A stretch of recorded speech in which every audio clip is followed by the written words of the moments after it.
আলহামদুলিল্লাহ সুম্মা আলহামদুলিল্লাহ সুম্মা আলহামদুলিল্লাহ। সিংহের কথা বলতে বলতে সিংহের মুক্তির খবর চলে এসেছে। শেখুল হাদিস ইবনে শেখুল হাদিস আল্লামা মামুনুল হক, আল্লাহ তাআলা তাকে নিরাপত্তার চাদরে আবৃত রাখুক। আল্লাহ তাআলা মাওলানা মামুনুল হক নামটাকে একেবারে ইতিহাসের পাতায় স্বর্ণের দ্বারা অলঙ্কৃত করে দেয়। আল্লাহ তাআলা আগামী দিনের রাহবার এবং কায়েদে মিল্লাতের অবর্তমানে এই খলিফায়ে বাবুনগরী, আল্লামা বাবুনগরী নাই আজকে, কিন্তু আল্লামা বাবুনগরীর এই খলিফাকে আল্লাহ জামানার কায়েদে মিল্লাতের সাথে কবুল করুন। আমরা কওমি ওলামায়ে কেরাম বর্তমানে যে নেতৃত্বের সংকটে আছি, এখনো কিছু মানুষকে নিয়ে আসলেই বড় স্বপ্ন দেখি, বড় স্বপ্ন। ইনশাআল্লাহ যদি এই স্ট্রাকচারটা একবার মজবুত হয়ে দাঁড়াতে পারে, আবারও বাংলার জমিন ঘুরে দাঁড়াবে ইনশাআল্লাহ। মুরব্বীদের মধ্যে আমির হেফাজত আল্লামা মহিবুল্লাহ বাবুনগরী আর হযরত পীর সাহেব মধুপুরী দামাত বারাকাতুহুমুল আলিয়া, তাদেরকে দেখলে তো মাঝে মধ্যে নিজেই চিন্তায় পড়ি, মনে হয় আমাদের চাইতে তারা আরো বড় নওজোয়ান, বয়স যদিও 80+, কিন্তু তাদের হিম্মত দেখলে, সাহসিকতা দেখলে সুবহানাল্লাহ, এই বয়সে যে জজবা, এমনকি এই বয়সে এত এত কোরবানিও যাদেরকে টলাতে পারে না। এক মধুপুরের পীর সাহেবের একটা সন্তানও তো বাইরে ছিল না, সব জেলে, একজন ছিল সে আত্মগোপনে, পুরো টাইমটাকে পেরেশানিতে, নিজেও গুলি খেলেন, কপাল থেকে রক্ত ঝরলো, বারবার বাহিনী গেল তাকে গ্রেফতার করে আনতে, এবং যে কোনো সময় গ্রেফতারের আশঙ্কার মধ্যে ছিল। কিন্তু এর মধ্যে এমন এমন বাক্য বলে, এগুলো যদি আমাকে কপি পেস্ট করতে বলেন, কপি পেস্ট মানে বুঝেন যে হুজুর যা যা বলেছেন খালি আপনি হুবহু উল্লেখ করবেন, তাও আমার শরীরের পশমগুলো দাঁড়িয়ে যেতে পারে যে এত বড় হিম্মত আমার নাই, সবগুলো আমি এখানে এনে উল্লেখ করব। তো এরকম মুরব্বীরা যতদিন আছেন, আর নওজোয়ানদের মধ্যে বিশেষ করে শেখুল হাদিস ইবনে শেখুল হাদিস আল্লামা মামুনুল হক, আল্লাহ তাআলা তাকে নিরাপত্তার চাদরে আবৃত রাখুক। ক্ষুদ্র কারাগার থেকে বৃহৎ কারাগারে স্বাগতম। বৃহৎ কারাগার কেন বললাম জানেন? অনেকে মনে করে যতদিন কাশিমপুরে থাকে ওইটাই মনে হয় কারাগার, কিন্তু না রে ভাই, হক্কানি আলেমদের জন্য কাশিমপুর আর কেরানীগঞ্জ যেমন কারাগার, বাইরের জগতের চাইতে আরো বড় কারাগার। যারা বের হন, একদিকে তো শারীরিক অসুস্থতার পেরেশানি তো থাকেই, আর একদিকে মাসের বড় একটা সময় তো যায় কোর্টের বারান্দায় হাজিরা দিতে দিতে। এই যে গরমের মধ্যে এটা যে কি ভোগান্তি!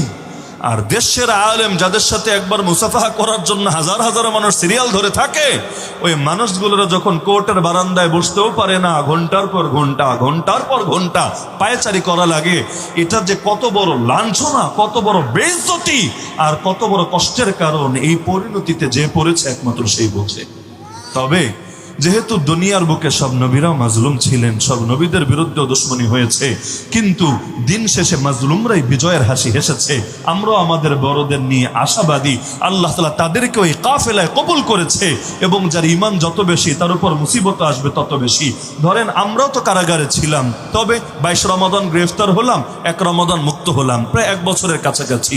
সেই হিসাবে মাওলানা মামুনুল হক সাহেব খাটলেন এইবারে 3 বছর আরো 2 মাস। তার মানে এর আগে যা খেটেছেন সব মিলালে সংখ্যাটা কত বেশি। তবে এর মানে এটা না যে তারা পিছিয়ে গিয়েছেন, বরং এর মানে এটা আল্লাহ তাদের ঈমানকে আরো বেশি কবুল করেছেন।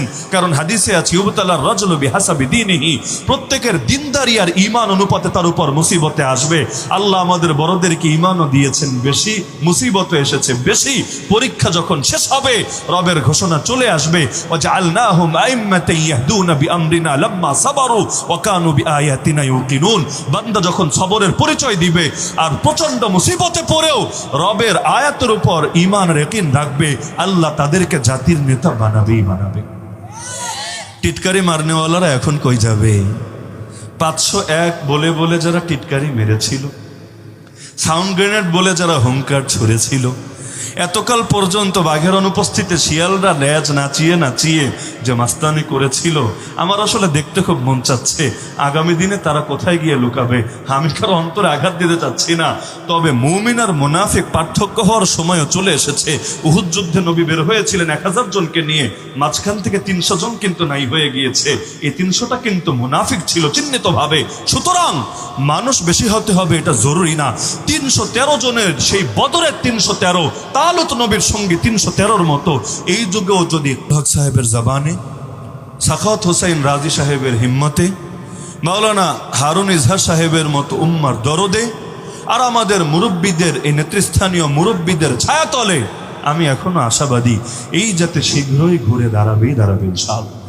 এখনো পর্যন্ত মানুষ কওমি উলামায়ে কেরামকে নিয়ে সবচেয়ে বেশি আশা করে। এই যে ফরিদপুরের পঞ্চপল্লীতে একটা ঘটনা ঘটে গেল, অতীতেও এরকম যতবার বিপর্যয় এসেছে দেখবেন মানুষ কিন্তু কওমি আলেমদের ডাকের অপেক্ষায় প্রহর গুনেছে, যে আমাদের আলেমরা যদি ডাক দেয়, আরে শুধু কওমির হুজুররা ডাক দিলে কওমির মানুষরাই নামে তা না, এই দেশের মানুষরা দলমত নির্বিশেষে সকলে তাদের ডাকে কাফনের কাপড় গায়ে দিয়ে পর্যন্ত ময়দানে নামে। এখন যদি আমাদের বড়রা ঐক্যবদ্ধ হয়ে যদি জাতিকে গাইড করতে পারে, আমি আশাবাদী এই যে নাস্তিক্যবাদী ফেতনা আর পশ্চিমা অপশক্তি নতুন করে মাথাচাড়া দিয়েছে, তারা যে এই দেশের মধ্যে ট্রান্সজেন্ডারবাদ ঢুকাতে চাচ্ছে, শিক্ষা ব্যবস্থার মধ্যে নাস্তিকতা আর কুফর শিরিককে ছেড়ে দিতে চাচ্ছে এবং এই দেশের ইসলাম আর মুসলিম উম্মার ঈমান নিয়ে ছিনিমিনি খেলছে, ওদের পতন হবেই হবে ইনশাআল্লাহ। আর সরকার যারাই থাকুক আর যারাই আসুক, আপনার যখন পাওয়ার থাকবে আপনাকে সবাই স্পেস দিতে বাধ্য, এটাই মূল কথা। কারণ ক্ষমতার রাজনীতিতে কোনো জিনিস স্থায়ী না, এখানে যে কোনো সময় মূলনীতি পরিবর্তন হতে পারে, তবে আপনাকে পাওয়ার অর্জন করতে হবেই হবে, যে ধারার যে সরকারই হোক। হেফাজত কিন্তু বারবার এই কথাটাই বলে যে আমরা নাস্তিক্যবাদী সেকুলার অপশক্তির বিপক্ষে, আমরা শুধু ক্ষমতাসীনদের বিপক্ষে, বিষয়টা এমন না। কারণ ক্ষমতায় থেকে কেউ যদি দ্বীনের খাদেম হয়ে যায়, তার সাথে দুশ্মনী রাখার কোনো অর্থ আছে? আরে বলেন না। আর ক্ষমতায় না থেকেও কেউ যদি ইসলামের দুশ্মন হয়ে যায়, তাকে বন্ধু ভাবার কোনো দরকার আছে? তো কে ক্ষমতাসীন দল কে বিরোধী দল এটাই মুখ্য কথা না, কে ইসলামের পক্ষে আর কে ইসলামের বিপক্ষে এটাই মূল কথা। কেউ যদি ক্ষমতার বাইরে থেকেও নাস্তিক্যবাদী চেতনা লালন করে, ওর বিরুদ্ধে প্রতিবাদকে তো ফরজ দায়িত্ব মনে করতে হবেই হবে।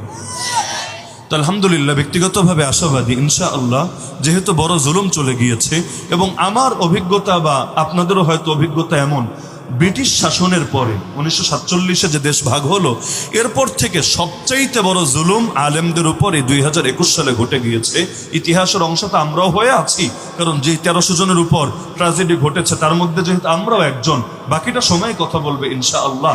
তো এই যে 1300 জন আলেম এবং নেতৃস্থানীয় আলেমের উপর এত বড় জুলুম হয়ে গেল, আপনার কি ধারণা এর বদলা আল্লাহ দিবে না?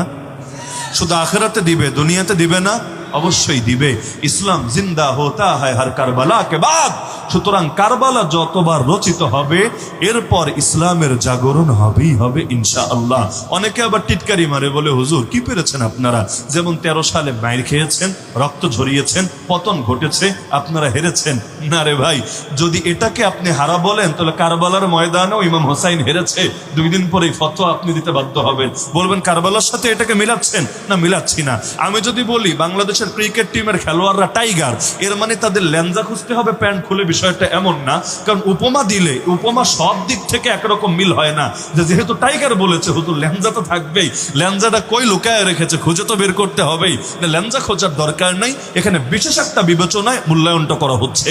তো এই যে 13 সালে শাহাদাতের খুন ঝরেছে, আমরা রাজনৈতিকভাবে হেরেছি কথা সত্য, সাংস্কৃতিকভাবে হারি নাই।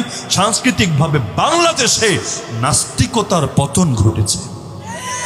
এর আগে নাস্তিকরা যেভাবে প্রকাশ্যে নবীকে গালি দিত, ব্লগের মধ্যে আল্লাহর নবী এমনকি রব্বুল আলামিনের শানে পর্যন্ত গুস্তাখি করত, পুরো ইতিহাসটাই ঘুরে গিয়েছে। শাহবাগী শব্দটা তখন ছিল একটা বুলি, এমনকি কোনো হুজুরও পর্যন্ত নিজের গিয়ে শাহবাগী দাবি করত। সময়ের ব্যবধানে শাহবাগী হয়ে গেছে এখন গালি। এখন যদি কাউরে আপনি বলেন শাহবাগী, সে ভাববে আপনি তাকে ইনসাল্ট করেছেন, অপমান করেছেন। ইতিহাস ঘুরতে বেশি সময় লাগে না। আজও যারা বাংলাদেশের মধ্যে নিষিদ্ধ জিনিসগুলো আমদানি করতে চায়, সমকামিতা বাংলাদেশের আইনে নিষিদ্ধ না, LGBT বাংলাদেশের আইনে নিষিদ্ধ না, এমনকি ট্রান্সজেন্ডারবাদ শরীফ হয়ে যাবে শরীফা, এখনো পর্যন্ত এগুলো সাংবিধানিক এবং আমাদের ঐতিহ্যের সাথে সাংঘর্ষিক না, সবকিছু। তারপর এক শ্রেণীর লোক এই ধান্দামি, এই ভণ্ডামি আমদানি করতে চাচ্ছে। আমরা যদি ঐক্যবদ্ধ হয়ে শক্ত হয়ে ময়দানে নামতে পারি, দেখবেন ওরা লেজ গুটিয়ে পালাতে বাধ্য হয়েছে। তো সব তাওহীদ জনতাকে মৌলিক বিষয়গুলোতে ঐক্যবদ্ধ হতে হবে। আপনি যেই সার্কেলের হন, আপনি কওমি হন আর আলিয়া হন, আপনি তবলিগি হন, আপনি সুফি হন, আপনি সুন্নি হন, ওহাবি হন, খারেজি হন, হানাফি হন, মাযহাবি হন, লা মাযহাবি হন, যাই হন, কিন্তু ইসলাম রক্ষার কাফেলায় তো আপনাকে শামিল থাকতে হবে।